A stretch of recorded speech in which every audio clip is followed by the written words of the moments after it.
Tales Under the New Moon, as Azure Fades. Estinian Valaru was quickly discovering the potency of Hanish spirits. Back when the hunting of dragons consumed his every waking moment, he had seldom partaken of drink. Indeed, he might well have abstained completely were it not for the cajoling of a persistent friend.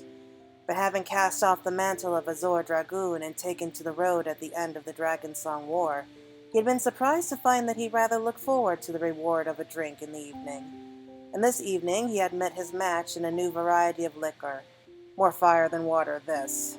Trust an alchemist to concoct such stuff. He followed his first sip with a strip of dried squid, supplied by a local fisherman. The savory morsel was the equal of any he had tasted in the Far East. It served to settle the palate, and he dared to drain his cup of the rest of the fiery liquor, its warmth spreading through his body as he reclined in his lavish chamber in Razadhan. After the exertions of his quest to the very edge of existence, life in the city as the satrap's honored guest suited Estinian well enough. Yet despite the lack of an impending threat, he continued to train as diligently as ever. He had taken up the lance that he might avenge himself upon Nidhogg for the murder of his family, and even having done so, found that a habit formed over a lifetime was not so easily shed. Thus did an old custom meet a new one, and after Estinian had trained to his satisfaction each day, he permitted himself the indulgence of a drink or two. But given the enthusiasm of the Hanish alchemist, one was required on this occasion. He had scarcely savored a second strip of dried squid when exhaustion and liquor swept over him like a tide, gentle yet insistent, bearing him away to the lands of slumber. Beyond the veil of consciousness, in the depths of dream, he was fighting a dragon. The beast roared, and he felt his unbridled rancor as plainly as the stirrings of his own heart, thanks to the eye, the source of the Azure Dragoon's might. He leapt high to avoid his opponent's snapping maw, twisting in mid-air as he channeled the dread orb's power into his lance. Then, like a blazing meteor hurling from the heavens, he plummeted back down to the earth. The lance found its mark, piercing the seam of scales along the dragon's back and sinking deep into flesh, where it released its energy in a fiery explosion that shattered bone with a telltale crack. Be still. The great beast howled in agony, thrashing desperately to throw him off, but it could not sustain the effort. With a final shudder, it collapsed and moved no more. Another victory, he thought, though he felt neither joy nor relief. Now let us count the cost. No sooner had he set foot on the ground than the searing pain racked his chest, bringing him to his knees. Worse than expected, while the eye lent him the strength, and harboring Nidhogg's undying malice, it was also slowly corrupting his being. Ere long it would finally consume him, leaving naught but a vessel for the beast's dark will, an untaught truth he knew to his very core. Silence, worm! A little more than a whisper, his voice defiant served to staunch the pain. The words could not halt the eye's glowing influence. The fits grew more frequent by the day and more intense. The hour is nigh. He slumped against the body of his fallen foe and closed his eyes. Just a moment's rest. He awoke on the floor of an unfamiliar room. Furs laid underneath him tickled his cheek. Struggling to his elbows, he blinked his surroundings into focus. Battered stools crowded around the sturdy tables, and a counter spanned the length of one wall. The lingering scent of charred meat and mulled wine completed the story. This was a tavern. "Father!" a maiden's voice rang out. "He has awakened!" The call was answered by pounding footsteps, and a brawny man well into his middle years burst into the room. "Alone be praised," he said, relief plain in his voice. "How do you feel, Lord Hodrick?" Stinian's mind reeled for a moment. Oh, this was a dream of the past, and he was experiencing events as Haldred, one of Ishgard's founding fathers.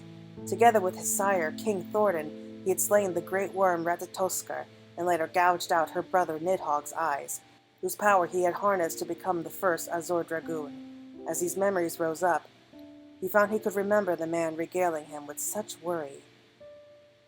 "Sir Arnikor." "I'm no sir, my lord. Haven't been for a good while." Arnikor replied with a grin.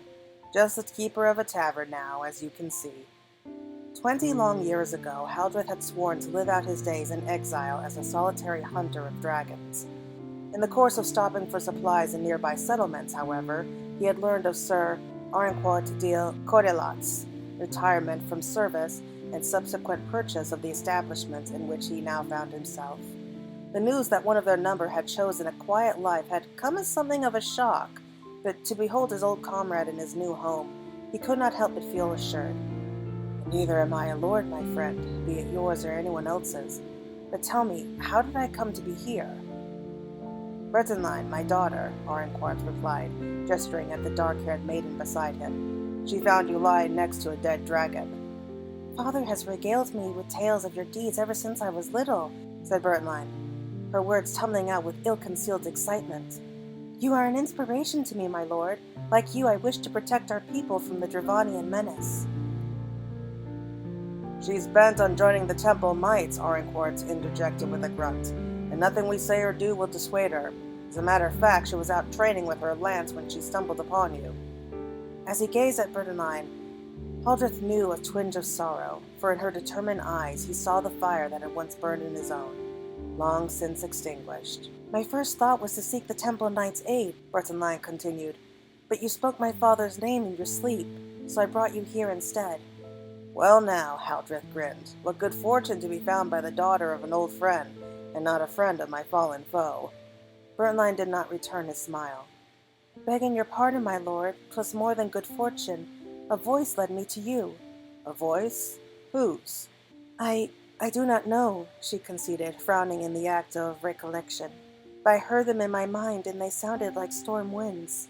More than good fortune, indeed. Haldreth looked to the heavens, thanking the goddess Halone for ordaining this meeting. At long last he had found one to whom he might entrust all.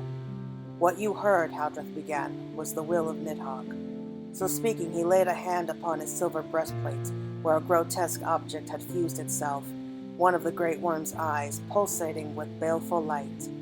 His eye calls to those who seek power, to corrupt and conquer their minds that it might be free once more.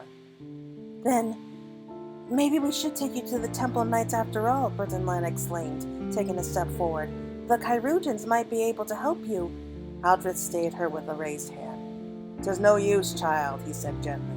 "It is already joined to my body, armor and all. When Nidhogg could not claim my mind, he turned his attention to my flesh, and he will not be denied. Soon I will be his puppet." The revelation stunned both father and daughter into silence. Haldreth allowed them a moment before turning to look his old friend squarely in the eye. "Ere I cease to be myself, I want you to end it." Anger flashed across Orinquart's face. "You've lost your bloody wits if you think I'm going to kill you," he spat. "Damn you for even asking!" The erstwhile knight had not been wont to betray his low-born roots in moments of passion, and Haldreth couldn't help but smile to see that the years had done little to change him. "It is no small thing I ask you, I know," he continued. "But were I left to become Nidhogg's thrall, I would deliver his prize unto him, and I need not say what would befall should that come to pass." Shorn though the great worm was of his full strength, he and his horde remained a dire threat to Ishgard. Thus to the nation's new ruler, the Archbishop established the Temple Knights to lead the fight against dragonkind. Bolstered by the noble houses, the order had managed to hold the walls so far, but only barely. If Nidhogg were to reclaim his eyes, he would visit untold devastation upon the Holy See. "Damn it all! I swore an oath, Haldreth, to you and you alone." "That you did. And then we made our choice together when we learned Nidhogg's mind, that he believed mankind weak and unworthy. In order to preserve our sovereignty, we committed the grave sin of betrayal. We chose a path of blood, for ourselves and our children both. We cannot turn back now. Lo, though you have laid down your sword, your daughter has taken up the lance." To that, Orinquart could offer no reply, and so he stood there, jaw clenched, staring at the floor. Haldreth turned his gaze to Bretonline. "To you who would hunt dragons, who did answer Nidhogg's call, I entrust his eyes. As custodian of their power, I charge you with the protection of our people." Bretonline's eyes widened, her lips parting as if to speak, but Haldreth pressed on. Time was running out. "So long as justice burns in your heart, Nidhogg will never claim your mind, yet your flesh will eventually succumb. Ere it does, you must find another to take up the burden and carry on the fight in your stead. Lest you forget, our enemy is nigh immortal. This war will rage on long after we have returned to dust." This much he managed before the pain seized him once more, doubling him over. Somewhere beyond his stifled scream, he heard the cries of father and daughter, desperate to help, but with no means to do so, save one. "Do it, Arincourt," Haldreth grasped. "If your oath to me was true, I bid you end it now." Through the haze of agony, Haldreth saw his old friend take up his faithful lance with trembling hands. The deadly point came to rest at the seam of his breastplate, and there it stayed, and as Haldreth beheld his old comrade, torment writ upon his face, he was struck by the true enormity of his request.